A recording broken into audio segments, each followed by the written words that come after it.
जी sir. हमारे बीच अजय जी का परिचय नहीं हुआ। अजय महावार जी हमारे दिल्ली में विधायक हैं और चीफ विप हैं विधानसभा के अंदर, और वो पिछले लगभग 10 दिनों से यहाँ पे जो कार्य देख रहे हैं। मैंने कहा उनका परिचय करा दूं क्योंकि बाकी सबका परिचय हो गया था। मेरे को 2 दिन हुए यहाँ पे इस विधानसभा क्षेत्र में अलग अलग जगह पर जाने का मेरे को मौका मिला, और एक बहुत अच्छा और एक पॉजिटिव जो वातावरण भारतीय जनता पार्टी के लिए और जो के.एल. ठाकुर के लिए मेरे को देखने को मिला। मैं ग्रास रूट के ऊपर बूथ स्तर के अपने कार्यकर्ताओं के साथ बैठकर उनके घरों में चर्चा कर सका, और वहाँ की जो पल्स है मैं उसको रीड करने की जो है वो प्रयास करता रहा। इस प्रयास के माध्यम से कई चीज़ें जो सामने आई मेरे को, उन चीज़ों का जिक्र मैंने सोचा आप सबके साथ मैं कर सकूं। यहाँ पर कांग्रेस के प्रत्याशी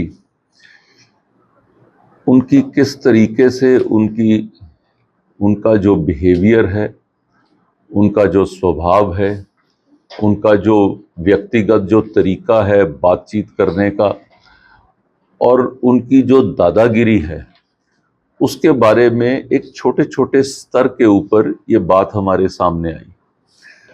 चुनाव के अंदर खास तौर के ऊपर होता है कि कोई व्यक्ति वोट मांगने के लिए जाता है तो वो बड़े ऐसे प्यार के साथ, वो बड़े सम्मान के साथ किसी व्यक्ति से सहायता मांगता है, और एक हम तो कहते हैं जी मतदान होता है तो इसका मत का दान लेने के लिए जाते हैं तो हाथ फैलाकर दान मांगते हैं। लेकिन उनका बात करने की शैली, उनके परिवार की शैली, यहाँ तक कि उन्होंने एक बैठक में ऐसा कहा कि जो व्यक्ति बीजेपी से के साथ काम कर रहा है वो हमारे रडार पे है, हम उसको देखेंगे। और जो कोई व्यक्ति जो किस तरीके से उसको कोई धमकियां मिल रही हैं, उनको ये कहा जा रहा है कि हम तुम्हें देख लेंगे। यहाँ तक कि जो व्यवसायी लोग हैं उनके कईयों के चालान काटे जा रहे हैं।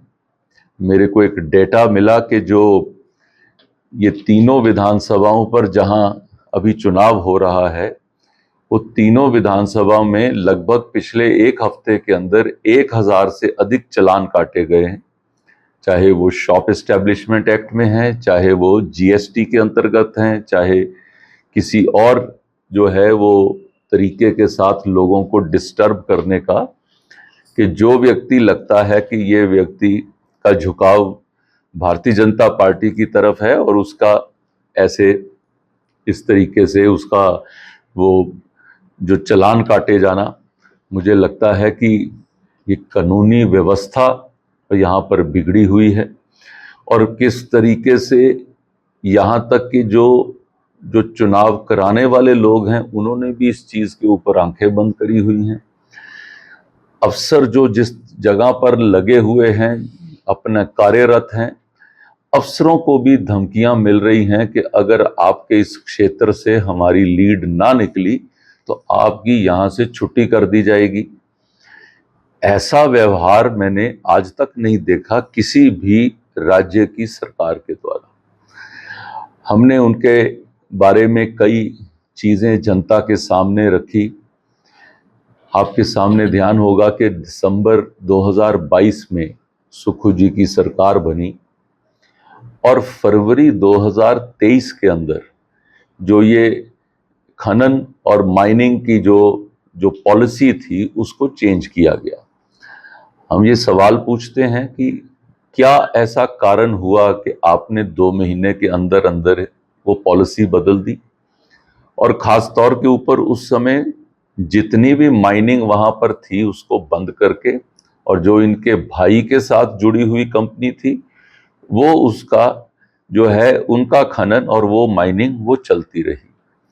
और उसके रेट्स वो किस लेवल के ऊपर हुए, ये भी एक ऐसा विषय है कि जिसको प्रोब किया जाना चाहिए कि किस तरीके से उन्होंने वो डायरेक्ट फायदा अपने घर के अंदर, परिवार के अंदर देने का प्रयास किया है। हमारा ये शुरू से मानना रहा है कि ये सरकार एक मित्रों की सरकार चल रही है। कुछ लोगों को लेकर उनको फायदा पहुंचाना, उनके लिए कुछ कर पाना, ये सिर्फ उस चीज का ध्यान रख रही है। इनका आम जनता से तो ध्यान दूर है ही है, लेकिन जो जनता के रिप्रेजेंटेटिव भी हैं, जो और विधायक भी हैं, आज उनकी भी सुनवाई नहीं हो रही है। तो ये सरकार काम कर रही है सिर्फ अपने लिए, अपने परिवार के लिए, अपने मित्रजनों के लिए, और इन चीजों के ऊपर कहीं जवाब नहीं दिया है। अभी हाल ही में बद्दी के अंदर 4 कंपनियां जिनको जो चेंज ओवर किया गया, जिनको बाय करके सेल किया गया, जिसके अंदर 118 की परमिशन जो है उसको दी गई, उसके बाद अगर आप वो देखेंगे, वो कंपनियां बाय करना और उनको फर्दर सेल करना, 4-4 गुना रेट्स के ऊपर वो कंपनियां जो है कुछ चंद महीनों के अंदर ही उनकी बिक्री हो गई। मैं पूछना चाहता हूं सरकार से, मैं पूछना चाहता हूं मुख्यमंत्री जी से, क्या कारण रहे हैं कि आप इस तरीके से यहां पर खुलेआम आपने किसी एक व्यक्ति को फायदा पहुंचाने के लिए ये सारा कार्य किया है। मैं यहां पर जानना चाहता हूं क्या कारण है